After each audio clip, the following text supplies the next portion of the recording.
Randomness is a very useful tool for creativity.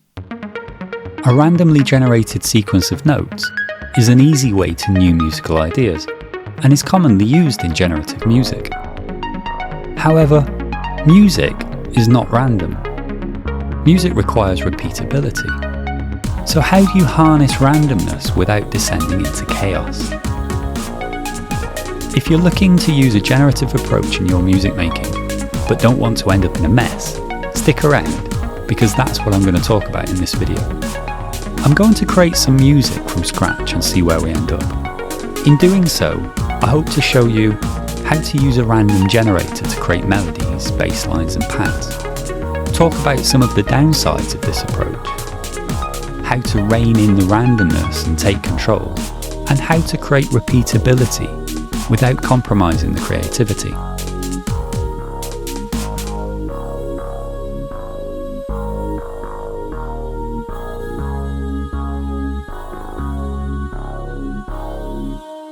Randomness is all around us. It can provide inspiration and create beauty. The world would be a very boring place without random variations. Random functions are common in music hardware, synths and particularly sequencers. To begin, let's create a random note output from ARP on track 1.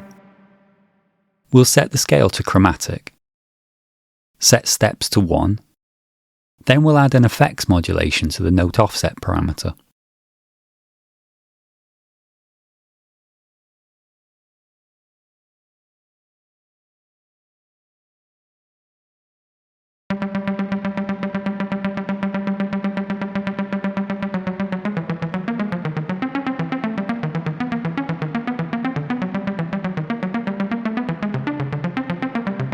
Now we have a seemingly random set of notes. But it's not exactly music, is it? Pure randomness isn't a great solution to logical problems. Take a maze, for example. Deciding which way to go at random is unlikely to get you out quickly, and you may never get out at all. A better approach is a system, something like only turn left unless you've already been to this part of the maze, in which case turn right. A system with clear rules can help you navigate efficiently. This is where the real power of ARP comes in. I'm going to show you how to rein in this randomness, how to create actual music, something usable. First though, please like and subscribe. It's only with your amazing support that we can continue to make these videos. Okay, let's rein it in a bit. The random variations we find in nature are not unrestricted.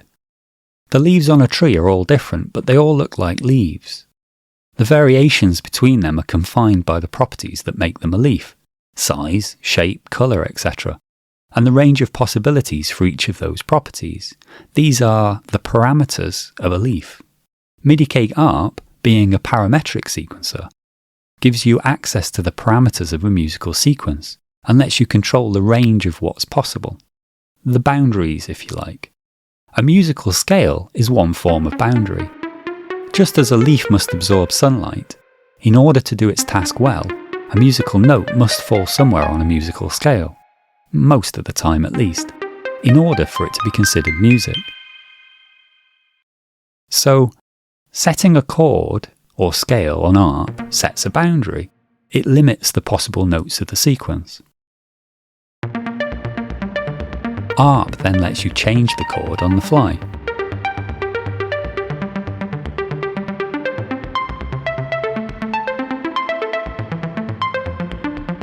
Suddenly our random sequence is becoming usable. Well, it sounds more musical at least. Let's add another part to our song. Let's copy the sequence to track 2 and make some parameter changes to turn it into a bass line.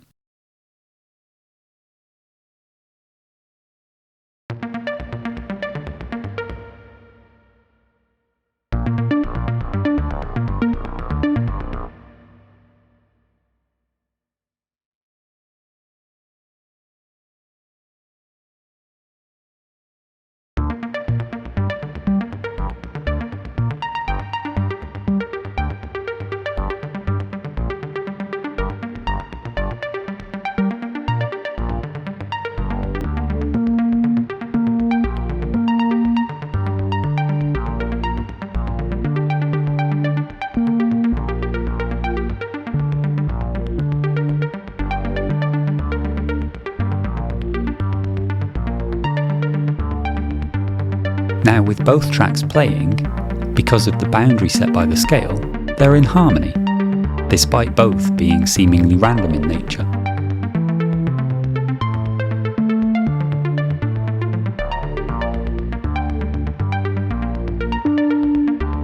Harmonic boundaries alone, though, isn't enough. For music to be both useful and usable, it has to be replayable, repeatable. You have to be able to remember it in order to play it again in the future. Without this need, we wouldn't have a use for musical notation. Of course, you could record the random sequence, but again, this limits its usefulness because it locks in the sound and the scale. This is the reason why ARP's random sequence generator is not random. Let's play our sequence a few times. It's always the same sequence. It isn't random.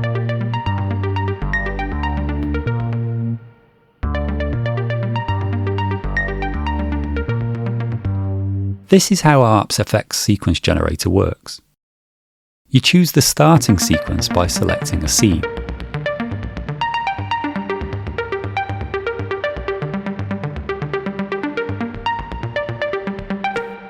Then, critically, the repeat value, which is how often the seed is reset, how often the sequence restarts.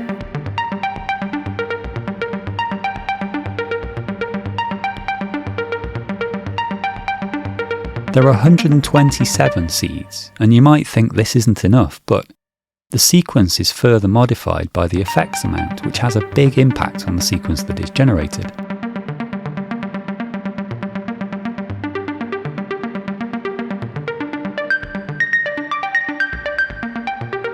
Lastly, you can set the target of the modulation.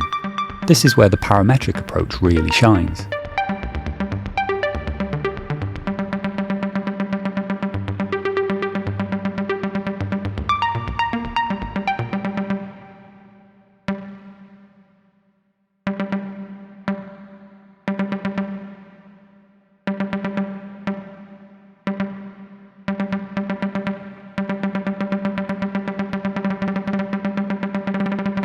We can target any of these parameters, and they all offer a wealth of different possibilities to explore.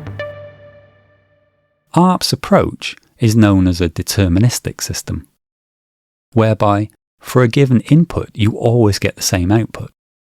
This is true of ARP. For a given set of parameter values, ARP always plays the same sequence. And this makes it repeatable without needing to record it and lock it in forever. But wait, I hear you say, I want random. Okay, let me show you something. Now we come to the true power of a parametric system. Let's go back to our seemingly random sequence, but set the repeat to something short, just 1 bar for example.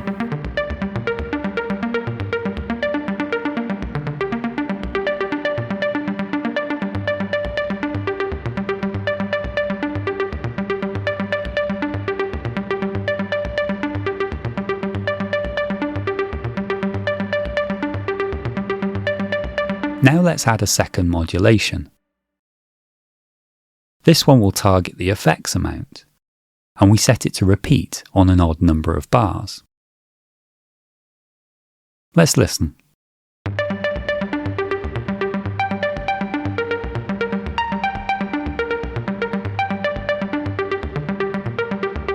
Now we can add a third modulation, this one to target, for example, the octave.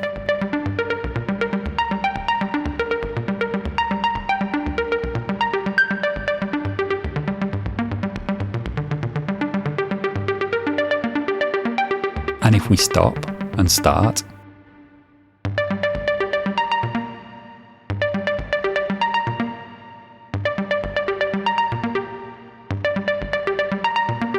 there's no such thing as random, only complexity. So you've seen how random note sequences can offer quick and easy ways to generate musical ideas.